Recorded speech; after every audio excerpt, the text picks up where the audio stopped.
चलिए बच्चों, आज एक वीडियो देखते हैं इस वैरायटी के क्वेश्चन के ऊपर।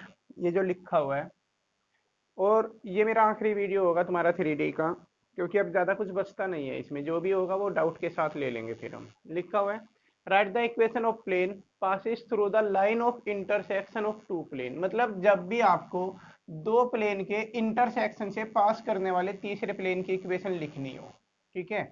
दो प्लेन, ये दो प्लेन दे रखे हैं, इनके इंटरसेक्शन से पास करने वाले एक तीसरे प्लेन की हमें इक्वेशन लिखनी है। तो वो इक्वेशन होती है equation of required plane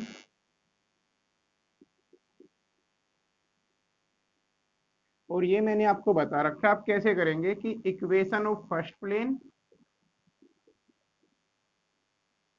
plus lambda into equation of second plane.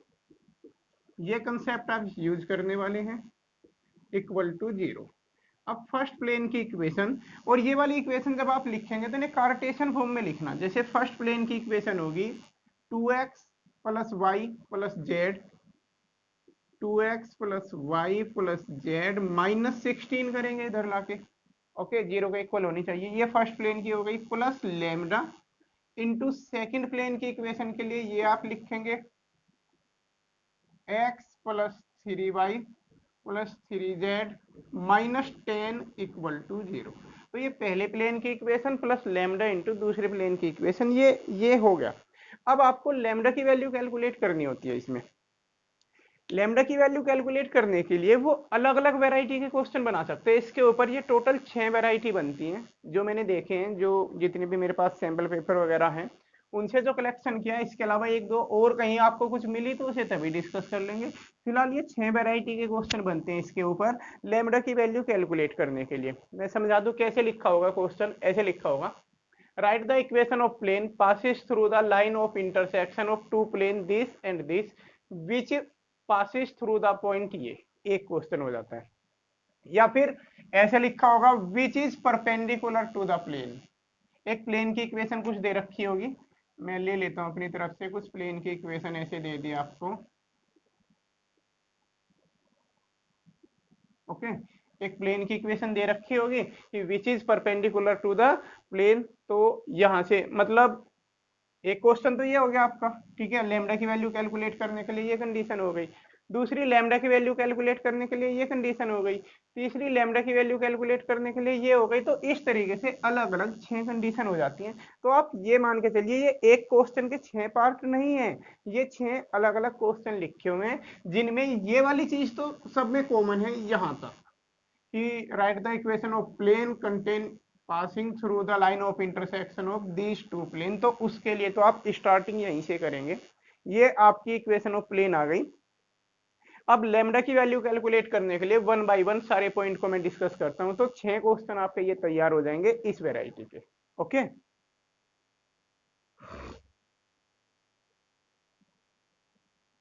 जैसे फर्स्ट वेराइटी देखें कि लिखा हुआ है ये प्लेन 1 1 2 से पास करता है। तो आप यहां लिखना, दिस प्लेन passes through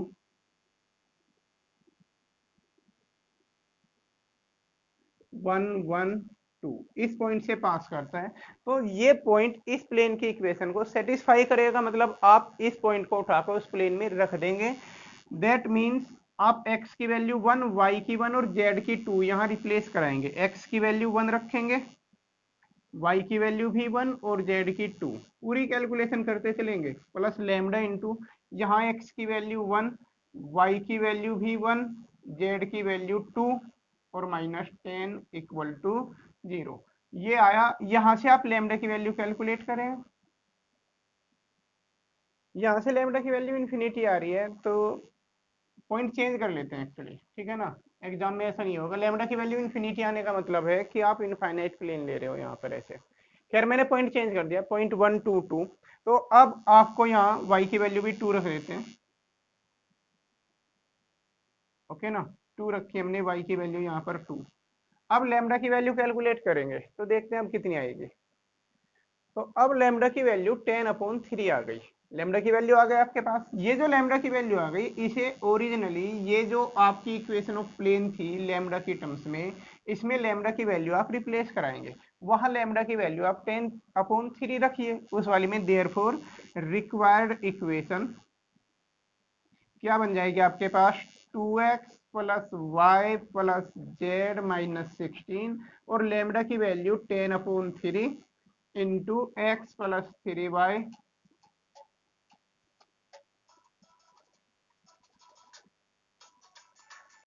और लेमडा की वैल्यू 10/3 लिखते ही आपको ये मिल जाएगा। अब यहाँ पर क्या करो, ये जो अपोन में 3 है, यहाँ अपोन में जो 3 आपको दिखाई दे रहा है, एलसीएम ले लो पूरा, और एलसीएम लेके इस 3 को 0 के साथ भेज देंगे उधर मल्टीप्लाई में, तो ये बनेगा 6x plus 3y plus 3z minus 48 और 10 के अंदर मल्टीप्लाई करेंगे, ब्रैकेट ओपन करेंगे, प्लस 10x प्लस 30y और प्लस 30z, 10 की ओर अंदर करेंगे, माइनस 100 इक्वल टू 0। तो यहां से कैलकुलेशन करें आप, x वाली कितनी हो गई 16x और जी y वाली हो जाएंगे आपके पास 33y plus 33z minus 148 equal to 0। तो ये उस प्लेन की इक्वेशन है जो इन दोनों के इंटरसेक्शन से पास करता है और इस पॉइंट से भी पास करता है। तो ये एक क्वेश्चन पूरा तैयार हो गया आपका, ठीक है। सेकंड क्वेश्चन देखते हैं। Write the equation of plane passing through the line of intersection of these two plane which is perpendicular to the plane. मतलब यहां तक की कंडीशन तो सेम है, बस यहां लिखना पड़ेगा हमें this plane is perpendicular to this plane. Okay, करते हैं सेकंड क्वेश्चन को। तो ये जितने भी अलग अलग क्वेश्चन बन रहे हैं ना, ये सारे लैम्डा की वैल्यू फाइंड करने के लिए हैं। ये सब कंडीशंस लैम्डा की वैल्यू फाइंड करने के लिए अलग अलग हो सकती है, इतना काम सेम है। तो मैं इनमें लैम्डा की वैल्यू फाइंड कर करके आपको दिखा देता हूँ। लैम्डा की वैल्यू जो भी आएगी, जैसे अभी 10/3 आई थी, हमने रखी और कैलकुलेशन कर ली थी यहाँ पर पूरी, ठीक है। ऐसे ही करोगे आप। लैम्डा की वैल्यू मैं फाइंड करके दिखा देता हूँ, आगे का प्रोसीजर बिल्कुल सेम यही है। तो जैसे इस सेकंड में कहा, सेकंड पार्ट में ये कह दिया कि this plane is perpendicular to 2x plus y plus 5z minus 19 equal to 0। तो अगर ये प्लेन जिसकी इक्वेशन यहाँ लिखी हुई है, जिसकी इक्वेशन लिखी हुई है ये वाला प्लेन, और ये प्लेन आपस में दोनों परपेंडिकुलर हों, तो परपेंडिकुलर के लिए कंडीशन होती है n1 dot n2 equal to 0। मतलब दोनों के नॉर्मल वेक्टर भी परपेंडिकुलर होंगे, ऐसी तो होती है कंडीशन। तो इसका n1, उसके लिए आपको x वाले कोफिशिएंट अलग करने पड़ेंगे, क्योंकि देखो आप इसे इस तरीके से लिखेंगे, फिर x का कोफिशिएंट आएगा 2 प्लस लेमडा, वहां से जब लेमडा अंदर मल्टीप्लाई में लोगे आप, लेमडा x बनेगा ना, एक यहाँ 2x है, तो 2x प्लस लेमडा x करोगे तो x कॉमन लेके 2 प्लस लेमडा। y वाली टर्म देखते हैं, y में यहाँ 1 और वहां से 3 लेमडा, तो 1 प्लस 3 लेमडा। z वाली टर्म अगर हम देखें तो z वाली में 1 प्लस 3 लेमडा, ये भी, और जी माइनस 16 और माइनस 10 लेमडा इक्वल टू 0। तो इसका जो नॉर्मल वेक्टर है वो होगा 2 plus lambda i cap, 1 plus 3 lambda J cap, 1 plus 3 lambda के कैप, ठीक है। इसका नॉर्मल वेक्टर 2, 1 और 5 इस तरीके से। तो दोनों के नॉर्मल वेक्टर की डॉट प्रोडक्ट, तो 2 प्लस लेमडा की 2 में कराएंगे, 2 इंटू 2 प्लस लेमडा, ठीक है। फिर 1 प्लस 3 लेमडा की 1 में कराएंगे, तो 1 इंटू 1 प्लस 3 लेमडा। फिर 5 की 1 प्लस 3 लेमडा में, तो 5 into 1 plus 3 lambda equal to 0। और यहां से आप लेमडा की वैल्यू कैलकुलेट करेंगे, तो इस कैलकुलेशन से आएगा 20 लेमडा, 20 लेमडा और जी प्लस 10 इक्वल टू 0। और यहां से आपको लेमडा की वैल्यू मिल जाएगी -1/2। अब लेमडा की वैल्यू -1/2 आप वापस यहीं रख दें, यहीं रख दें जो ऊपर वाली है -1/2, और कैलकुलेशन कर लें। फिर 2 एलसीएम लेके उधर मल्टीप्लाई में भेज के वो आप कर लेंगे काम। ओके, तो ये दूसरा क्वेश्चन हो गया। फर्स्ट सेकंड दो देख लिया आपने कि अगर प्लेन परपेंडिकुलर हैं तो जो परपेंडिकुलर की कंडीशन होती है प्लेन के, वो वाली आप यूज कर लेंगे। तीसरा है कि write the equation of plane passes through the line of intersection of these two plane which has which is parallel to x axis. ये है ना third, which is parallel to x axis. तो यहाँ पर प्लेन के x axis के parallel होने की कंडीशन लगेगी। इसमें ना आपको बेटा ये सारी कंडीशंस याद रखनी है बस, जो भी मैं बता रहा हूँ। जैसे परपेंडिकुलर के लिए बता दिया n1 डॉट n2 0 रखेंगे, पासिस थ्रू के लिए बता दिया कि पॉइंट उठा के प्लेन की इक्वेशन में रखेंगे। आप क्वेश्चन करें ना करें भले, लेकिन उसे याद जरूर करें। लोग कहते हैं कि मैथ में याद करने का काम नहीं होता है, तो वो गलत कहते हैं। ठीक है, मैथ में भी बहुत सारा काम आपको याद रखना पड़ता है, प्रोसीजर्स याद रखने पड़ते हैं आपको क्वेश्चन के। ओके, तो आप इसे बैठ के अच्छे से रटोगे। इस वीडियो में सिर्फ मैं यही करने वाला हूँ और इसे रट लेना। अगर आप ऐसे ही अरिहंत उठा के करने लग गए तो आपसे कुछ नहीं होगा। जितने भी मैंने वीडियो बनाए हैं इन सबको पहले आप टिप्स पे करोगे, बिल्कुल पढ़ते ही एकदम सारा हो जाए तो ही आप अरिहंत उठाना। अदरवाइज आप मुझे कहोगे सर हो ही नहीं रहे हैं, डाउट बन रहे हैं। डेफिनेटली बनेंगे अगर आप ऐसे अंधाधुंध अरिहंत को उठा लोगे। ठीक है, खैर फिलहाल तो ये देखिए यहाँ का है कि plane is parallel to x axis. अब लिखना यहाँ पे this plane is parallel to x axis. तो किसी भी एक्सिस के पैरेलल होना जरूरी नहीं एक्स एक्सिस ही आए एग्जाम में, वाई एक्सिस भी आ सकता है, जेड एक्सिस भी। मेन बात आप क्या रखोगे, इसके लिए कंडीशन होती है कि कोफिशिएंट ऑफ एक्स बराबर 0 रखोगे।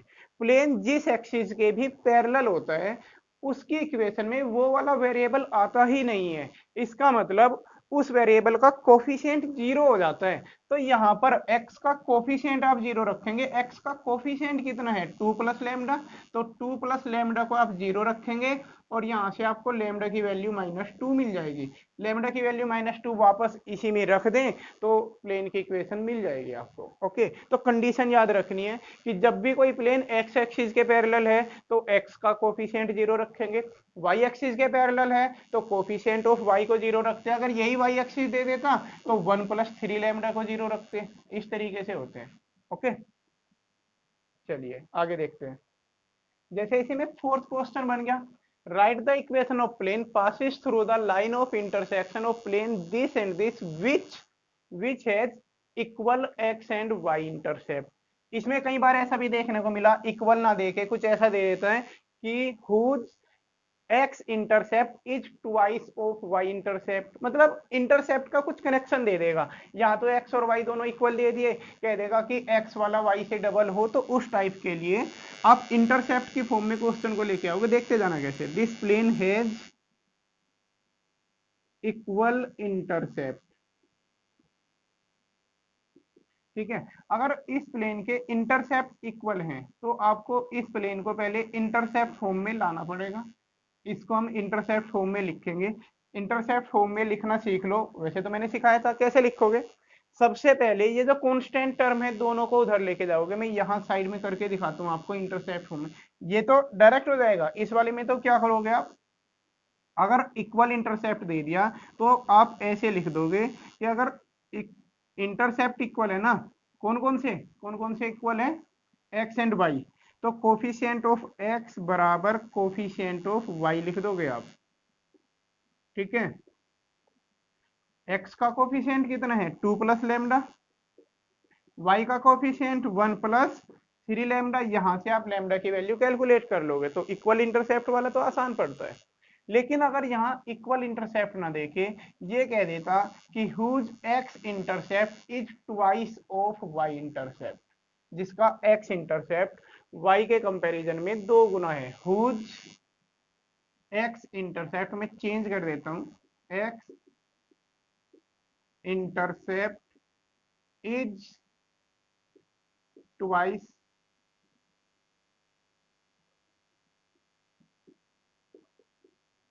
Of y intercept. मान लिया क्वेश्चन ऐसा बन जाता है। ठीक है, तो उसके लिए आपको एक्स इंटरसेप्ट और वाई इंटरसेप्ट फाइंड करने पड़ेंगे। तो इंटरसेप्ट फॉर्म में लिखने का तरीका क्या होता है, याद है वैसे किसी को? इंटरसेप्ट फॉर्म में लिखने के लिए सबसे पहले जो कांस्टेंट टर्म है बिना एक्स वाई जेड वाली, उसको दूसरी तरफ लेके जाओगे। उसे पहले दूसरी तरफ भेजते हैं, ये एज इट इज लिखते रहेंगे, इक्वल टू उधर बनेगा 16 प्लस 10 लेमडा, इतना कर लिया। फिर वो जो भी कांस्टेंट टर्म है पूरी से इस इक्वेशन को डिवाइड कर देंगे, क्योंकि उधर 1 रहना चाहिए। इंटरसेप्ट फॉर्म ऐसे ही तो होती है, x upon a plus y upon B.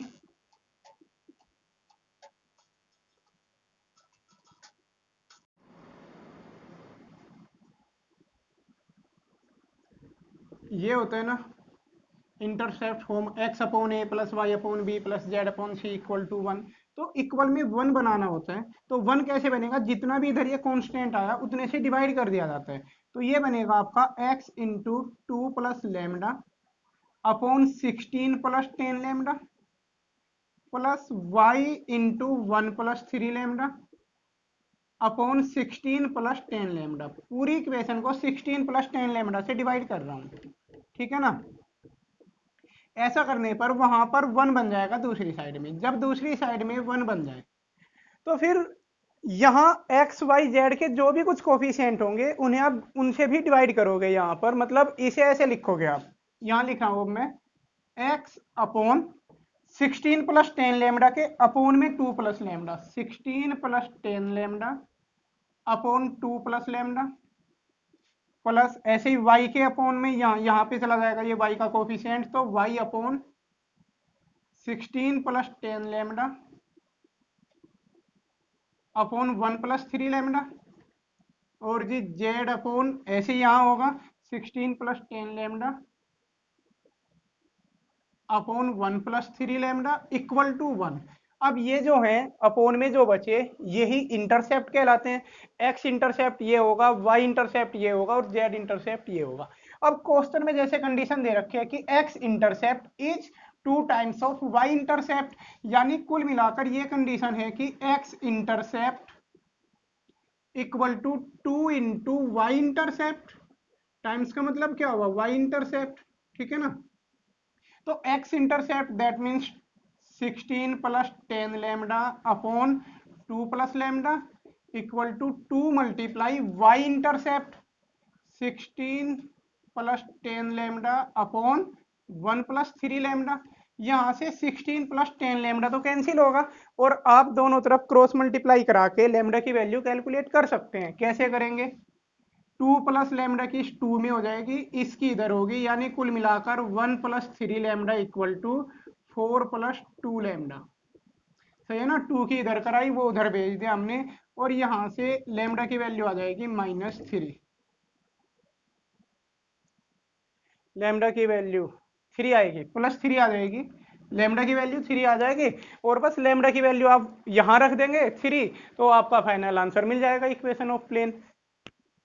तो तरीका पता चला कि इंटरसेप्ट वाली कंडीशन दे रखी हो तो हम क्या करेंगे, इन सारी चीजों को ना कॉपी पेन लेके बैठो और नोट करते रहो। अब जैसे 5वां क्वेश्चन देखते हैं, question number 5, write the equation of plane. Question पूरे पूरे लिख लेना, मैंने यहाँ बोर्ड पे एक्चुअली स्पेस कम होता है इसलिए मैंने ऐसे बना रखा है। Write the equation of plane passing through the line of intersection of plane this and this which is parallel to the line. Okay, पूरा क्वेश्चन तैयार हो गया, which is parallel to the line. तो अब आपको क्या करना है, यहां तक का काम तो सेम रहेगा, तो ये काम यहां तक सेम है, और ये कहा है कि ये लाइन और ये प्लेन दोनों आपस में पैरेलल हैं। तो लाइन और प्लेन के पैरेलल होने की कंडीशन में लिख देता हूं कि this plane is parallel to line, और लाइन की इक्वेशन लिखी हुई है x minus 1/2 y plus 3/-1 and z minus 1/3। तो ये प्लेन और ये लाइन दोनों पैरेलल हैं, दैट मीन्स कि n डॉट बी बराबर 0 होगा। नॉर्मल वेक्टर और बी वेक्टर की डॉट प्रोडक्ट 0 आएगी। अगर ये समझ में ना आया हो तो आप ऐसे समझ सकते हैं, जैसे एक प्लेन हो गया और ये लाइन प्लेन के पैरेलल है, तो प्लेन का नॉर्मल वेक्टर ऐसे ही तो होता है, और लाइन का बी वेक्टर ऐसे होगा। फिगर से आपको क्लियर समझ में आ रहा होगा। ये प्लेन था, प्लेन के पैरेलल ये लाइन खींची, लाइन का बी वेक्टर लाइन के पैरेलल होगा, प्लेन का नॉर्मल वेक्टर प्लेन के परपेंडिकुलर होगा। तो एन और बी के बीच का 90 डिग्री है एंगल, इसीलिए एन डॉट बी बराबर 0 लेंगे।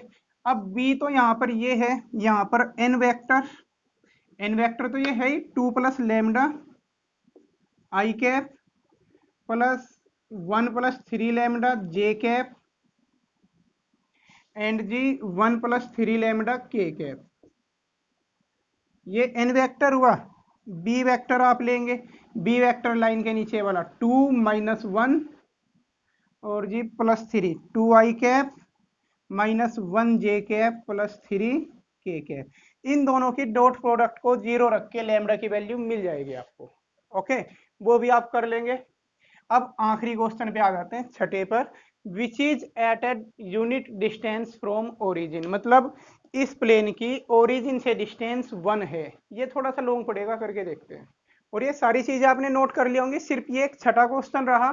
ठीक है, तो मैं बोर्ड पे थोड़ा सा स्पेस बना लेता हूँ, फिर इस 6 क्वेश्चन को करेंगे, ये लास्ट हो जाएगा, तो आपका सारा काम खत्म हो जाएगा फिर 3D का। तो क्वेश्चन तैयार हो गया आपका पूरा। अब हम इक्वेशन ऑफ प्लेन लिखें पहले तो। इक्वेशन ऑफ रिक्वायर्ड प्लेन, तो ये तो पहले प्लेन की इक्वेशन प्लस लेमडा इंटू दूसरे प्लेन की इक्वेशन, और ये इक्वेशन आप कार्टेशियन फॉर्म में लिखोगे इक्वल टू 0। ये हो गई। अब लेमडा की वैल्यू कैलकुलेट करने के लिए इस प्लेन की ओरिजिन से डिस्टेंस आपको लिखनी होगी। तो उसके लिए आप पहले एक काम करें, तो सबसे पहले इसे स्टैंडर्ड फॉर्मेट में लाते हैं। एक्स का कोफिशिएंट अलग, यानी 2 plus lambda plus y into 1 plus 3 lambda plus z into 1 plus 3 lambda minus 16 minus 10 lambda equal to 0। तो ये हो गया। ठीक है, इक्वेशन ऑफ प्लेन। अब उसने कहा है कि this plane, the distance of this plane, distance of this plane from origin, origin मतलब 0 0 0 इज इक्वल टू 1। यही तो मतलब है इस लाइन का। यूनिट डिस्टेंस का मतलब है कि वो 1 डिस्टेंस पर है ओरिजिन से। तो डिस्टेंस का हम फॉर्मूला यूज करेंगे। ये वाला आपको याद होगा कि अगर x1 y1 z1 पॉइंट से हम प्लेन की डिस्टेंस निकालें तो हम ये फॉर्मूला यूज करते हैं। यही तो फॉर्मूला हम यूज करते हैं, तो हम यहाँ भी यही सेम फॉर्मूला यूज करने वाले हैं और इक्वल टू 1 रख देंगे। तो एक्चुअली यूज कैसे करते हैं कि वो जो पॉइंट है, जिस पॉइंट से हम डिस्टेंस निकाल रहे हैं, उसे उठा के प्लेन की इक्वेशन में रखा जाता है। तो इस पॉइंट को प्लेन की इक्वेशन में रखो, x की वैल्यू 0, y की वैल्यू भी 0, z की value 0, minus 16 minus 10 lambda upon under root of a square, यानी कि 2 प्लस लैम्डा का स्क्वायर प्लस 1 प्लस 3 लैम्डा का स्क्वायर और जी 1 प्लस 3 लैम्डा का होल स्क्वायर। ऐसे ही तो होगा। ए तो यहाँ पर ये है, बी ये है और सी ये है। इक्वल टू में 1 रखा हमने। अब ये जो अंडर रूट वाली जो भी क्वांटिटी है पूरी उधर 1 के साथ मल्टीप्लाई में कर दें। यहाँ माइनस बाहर कॉमन लेने के बाद 16 प्लस 10 लैम्डा और उधर अंडर रूट सहित ये होल स्क्वायर वगैरह ओपन कर लो, सारे सब होल स्क्वायर ओपन कर लो ये। और उसके बाद दोनों तरफ स्क्वायर करा दो। स्क्वायर कराने पर ये बनेगा 256 प्लस 100 लैम्डा स्क्वायर और जी प्लस 320 लैम्डा। ओके, इतना हो जाएगा। वहां भी होल स्क्वायर कराओगे तो अंडर रूट खत्म हो जाएगा। और ये कितने हुए, 9 दूनी 18, 19 लैम्डा स्क्वायर। ठीक है, और जी 4 6 10 16 लैम्डा और जी यहाँ से प्लस 6। कुल मिलाकर ये इतना बनेगा। उसके बाद इधर ले आओगे इसे, कॉम्प्लिकेटेड सी इक्वेशन बन गई क्वाड्रेटिक इक्वेशन लैम्डा में। ये बन जाएगी आपकी 81 लैम्डा स्क्वायर, 320 लैम्डा था, 16 इधर आके घटेगा प्लस 304 लैम्डा और 256 में से 6 घटाओगे प्लस 250 इक्वल टू 0। यहाँ तो मैंने क्वेश्चन अपनी तरफ से रैंडमली ले रखा था। एग्जाम में एक्चुअल में इतनी डिफिकल्ट इक्वेशन नहीं बनती है, कोई नॉर्मल सी कुछ इक्वेशन बनेगी, वहां से 2 वैल्यू आएंगी लैम्डा की। तो इसके 2 आंसर होते हैं इस क्वेश्चन के, 2 वैल्यू लैम्डा की आएंगी। तो लैम्डा की एक बार एक वैल्यू को यहाँ रखोगे, एक आंसर मिल जाएगा, फिर दूसरी वैल्यू को भी यहीं रखोगे, दूसरा आंसर मिल जाएगा। तो इस क्वेश्चन के 2 आंसर होते हैं जो यूनिट डिस्टेंस वाला है। यहाँ से आप कैलकुलेट कर लेना, लैम्डा की वैल्यू निकालने का मैंने आपको तरीका बता दिया। तो 3D पूरी खत्म हो जाती है इसी के साथ। और आप अरिहंत को ट्राई करना शुरू करें और सारे क्वेश्चन आप उसके कर ले, जो भी डाउट हो तो 2-3 वीडियो, शायद 2-3 वीडियो लग जाएंगे डाउट क्लियर करने में।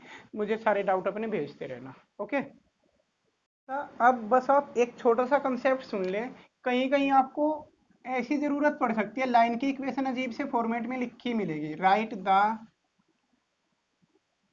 Direction cosine of a vector, या छोड़िए ऐसे नहीं, मतलब मैं आपको बताता हूँ कि कोई भी लाइन की इक्वेशन जैसे 2x-1 equal to 3y+2 equal to 4z-1, कुछ इस तरीके से लिखी मिल सकती है कोई भी लाइन की इक्वेशन। तो आपको ये अजीब सी लगेगी कि इसमें से आपको बी वेक्टर छांटना होगा, ए वेक्टर छांटना होगा, तो आप कैसे छांटेंगे? ठीक है ना, लाइन की इक्वेशन मान लिया ऐसे लिखी हुई है और आपको ए बी वगैरह वेक्टर छांटने हैं, तो बिल्कुल आसान है, कुछ डरना नहीं इसमें। इनके अपोन में आप 1-1 लिखते चले जाओ, तो तीन चीजें इक्वल में हो गई ना। अब इसे स्टैंडर्ड फॉर्मेट में लिखो, क्या होगा ये 2x-1/1 है ना।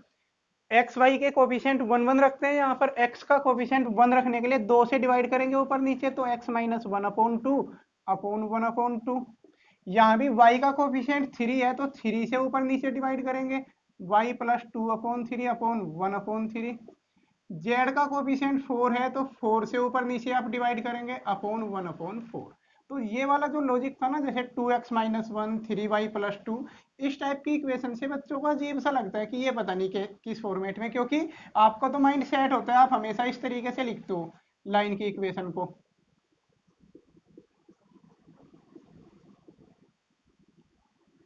कुछ इस तरीके से इक्वेशन लिखते हो, अब ये ऐसी दिखाई दे तो कंफ्यूजन बढ़ती है, इसलिए कोई डरने वाली बात नहीं है। अपोन में इनके 1-1 आप लिखोगे और फिर स्टैंडर्ड फॉर्मेट में आप कन्वर्ट कर लेना। अब इसका जो बी वेक्टर होगा 1/2 i कैप, जो बी वेक्टर हो जाएगा वो होगा 1/2 i cap plus 1/3 j cap plus 1/4 k cap. A vector जो होगा वो ऊपर वालों से बनेगा 1/2 i cap -2/3 j cap. Sign change किए जाते हैं इन ऊपर वालों के, याद होगी ये बात आपको, और जी प्लस 5/4 k कैप। तो ये होता है। तो ऐसी इक्वेशन देके आपको वेक्टर फॉर्म में कन्वर्ट करवा सकता है, आपसे बी वेक्टर के डायरेक्शन रेशो पूछ सकते हो। तो इस ये होता है इनका तरीका।